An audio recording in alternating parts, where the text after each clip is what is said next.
Hey everybody, today we'll talk about how to fix or how to solve deactivate account on AliExpress.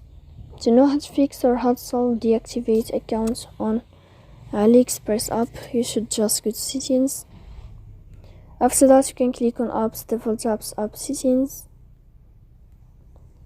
Then you can click on AliExpress and you will enter. Then you can click on first stop and you can click OK. Here we'll enter to the window of storage. Then you can click clear cache. Don't click clear data because that can cause you errors or can delete your account. In the end, you can turn off your Wi-Fi and you can turn on your Wi-Fi again. So please don't forget to support us by like and subscribe. See you next time in another video and thank you for watching.